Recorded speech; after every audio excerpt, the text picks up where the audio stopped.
4000 soldats fédérés ont repoussé une ultime fois les troupes versaillaises avant la terrible semaine sanglante.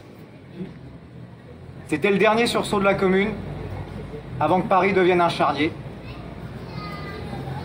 Imaginons les soldats versaillais arriver par ces rues et massacrer sur leur passage les femmes, les hommes, les vieillards, les enfants. Imaginons ces pavés, là, juste ici, chargés de cadavres, dont le sang coule à flot jusque dans les caniveaux.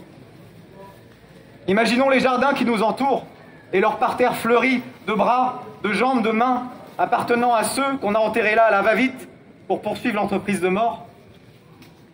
Imaginons-le et souvenons-nous-en.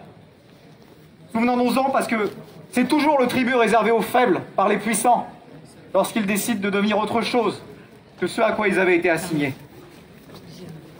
Pourquoi ce massacre? Pour avoir rêvé d'une existence moins âpre?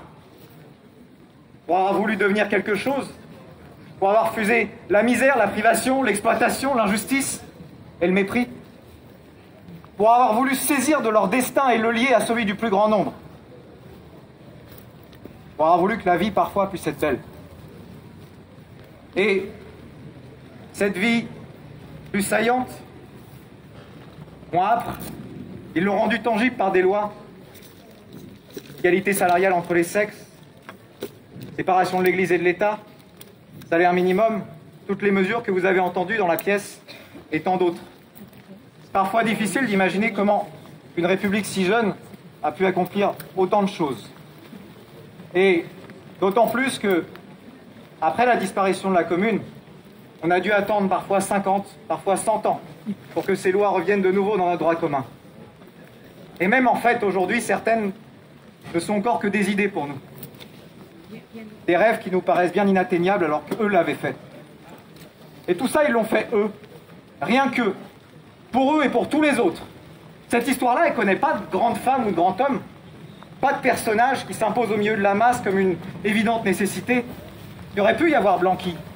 Et d'ailleurs, Thiers pensait faire une bonne affaire en le mettant sous les verrous à la veille du 18 mars. Mais c'était ignorer que la Commune était une hydre, un fourmillement de volonté. Et qu'en coupant une tête, il en faisait en fait pousser 1000. Alors non, la Commune, elle n'a pas eu de Blanqui, pas plus qu'elle a eu de Robespierre ou de Lénine, mais elle a eu Élisabeth, Nathalie, Charles, Eugène, Victorine, André Léo, et toutes et tous les autres.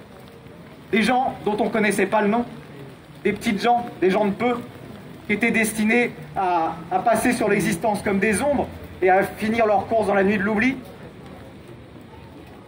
et qui, en quelques semaines, ont bâti un monde. Et cette règle, le fait que la Commune n'avait pas de tête, en réalité a été érigée en principe.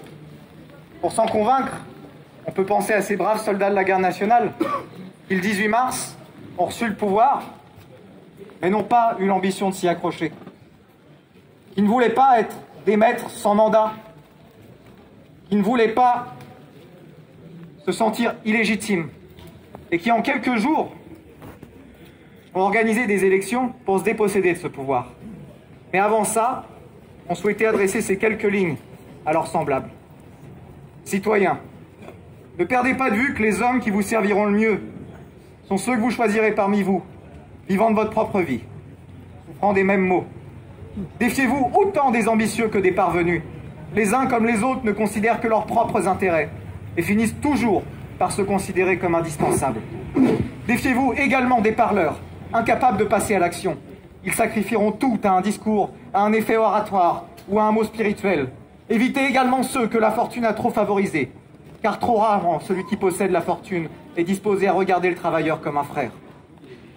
Enfin, cherchez des hommes aux convictions sincères, des hommes du peuple, résolus, actifs, ayant un sens droit et une honnêteté reconnue. Portez vos préférences sur ceux qui ne brigueront pas vos suffrages. Le véritable mérite est modeste, et c'est aux électeurs de connaître leurs hommes, et non à ceux-ci de se présenter. Nous sommes convaincus que, si vous tenez compte de ces observations, vous aurez enfin inauguré le véritable représentation populaire. Vous aurez trouvé des mandataires qui ne se considéreront jamais comme vos maîtres.